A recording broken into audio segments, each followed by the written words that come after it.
Hi guys, welcome back to I believe this is the fifth number. What episode is this? Sixth picture. It's the fifth. Yeah. Hi guys, welcome back to the fifth episode of my Relay Computer video series. Now, in this episode, I'll try and take you through. Hello, hello. Okay. Buffers in general are kind of boring because the output is just following the input, it's not doing anything else. So to make it interesting, what we can do is add this thing called feedback. Now feedback simply means connecting the output back to its input. This feedback actually makes this buffer pretty interesting. If the input was initially 0, the output is going to be 0, and since that output is forcing the input to be 0, it's always going to stay 0. Similarly, if the input was 1, the output is going to be 1, and since the output is fed back into the input, it's going to try and stay 1. So in a way, it remembers what was its previous input.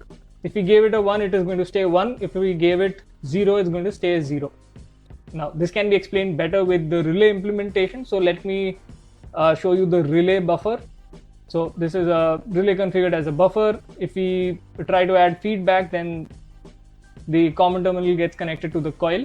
Now this being 0 is not that interesting, but as soon as I give it 1, here's what happens. Now the relay coil is receiving 12 volts from two different positions. First, it is receiving 12 volts from the input A, and second, it's receiving 12 volts from the output of this relay.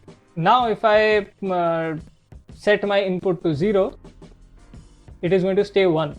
And even if I get rid of the wire connecting the relay to the input, it's going to stay 1. So it remembers that I had set it to 1, so it's latched in that position.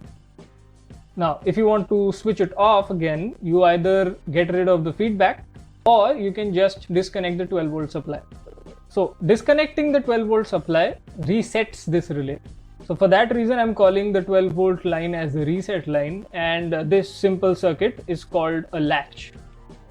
If I set the input to 1, I can set it to 1, and if I disconnect the 12 volt supply, I can reset it to 0.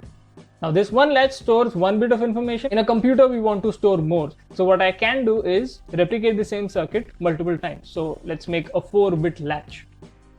So here we have a 4-bit latch. All the reset lines have been connected to a common reset line, and the input lines are connected to their respective input. So from A3 to A0. And this 4-bit latch can now store a 4-bit number. So say for example, I wanted to store the number 10, which is 1010 in binary. So I put that number on the input lines, and the latches, they turn on in that specific sequence, and now they have stored the number 10. Now, since the 4 latches are connected to the same reset line, I just need to operate that reset line to set all the latches to 0. Now, while these 4 latches are good for storing information, they have a small inherent problem, which is I do not get the control over when these latches are going to store data.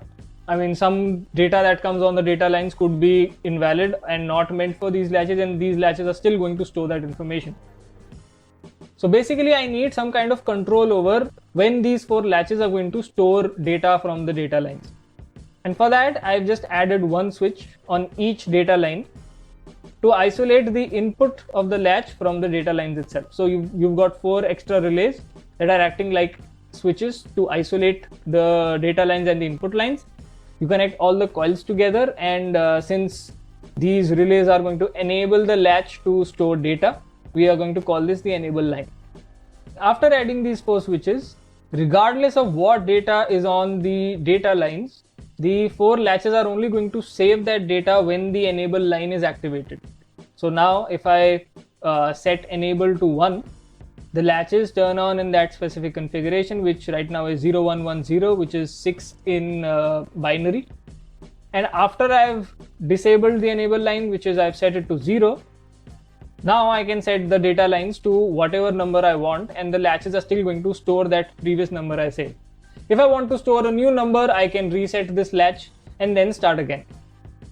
Now we can make an abstraction out of this circuit, which is just hide all the complexity behind labels and boxes, what we have got is a 4-bit register. So we've got 4 latches on top, 4 enable switches on the bottom.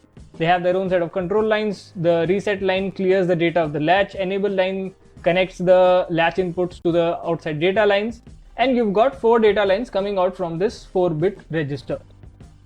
Now, since these are data lines, let's relabel them as D3 to D0, and this is what a register looks like in my relay computer.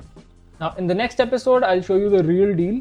So what the PCB schematic looks like, what the layout looks like, and till then you can like, comment, share the video around, subscribe to my channel for regular updates, and I'll see you in the next episode.